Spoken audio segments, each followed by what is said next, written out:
Hi guys, ఎలా ఉన్నారు? బాగున్నారా? సో ఈరోజు మన ఛానల్లో రెసిపీ సమోసా. సో దీన్ని ఎలా చేసుకోవాలి, దీనికి కావాల్సిన ఐటమ్స్ చూద్దాం. పసుపు, బాయిల్డ్ ఆలు, chilli powder, salt, onion, green ధనియా అండ్ కొంచెం garam masala. So let's start with the dough. 2 cups of మైదాలో 1 టేబుల్ స్పూన్ ఆఫ్ వాము, 1 tablespoon of salt, 1 tablespoon of oil వేసుకొని బాగా మిక్స్ చేసుకొని 2-3 అవర్స్ పక్కన పెట్టుకోవాలి. ఇప్పుడు స్టఫ్ ప్రిపరేషన్. కొంచెం ఆయిల్లో జీలకర్ర వేసుకొని అది కొంచెం వేగిన తర్వాత చిల్లీ పౌడర్. ఇప్పుడు స్టవ్ని కొంచెం లో ఫ్లేమ్లో పెట్టుకోవాలి. నెక్స్ట్ కొంచెం టర్మరిక్ అండ్ ఇది కొంచెం ఫ్రై అయిన తర్వాత గరం మసాలా వేసుకొని 2 మినిట్స్ పాన్ ఫ్రై చేసుకోవాలి. ఈ లోపు కట్ చేసి పెట్టుకున్న ఆనియన్స్ వేసుకొని బాగా స్మూత్గా ఫ్రై చేసుకోవాలి. ఆనియన్ స్మూత్ అయిన తర్వాత మనం బాయిల్ చేసి పెట్టుకున్న పొటాటో స్మాష్ని వేసుకోవాలి.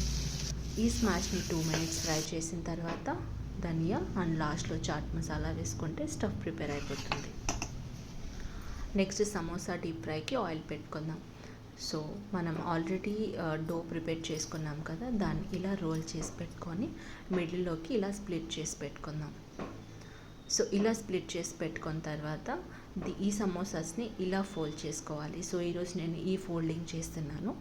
సో ఈ ఫోల్డింగ్లో లేయర్ చాలా థిన్గా ఉండాలి.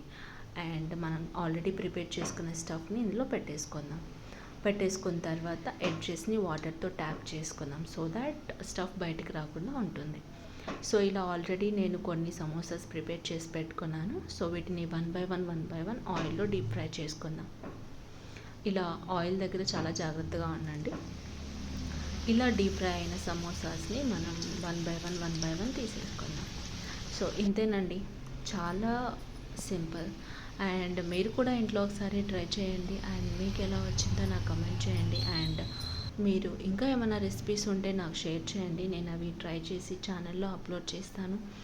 And please watch and subscribe to my channel.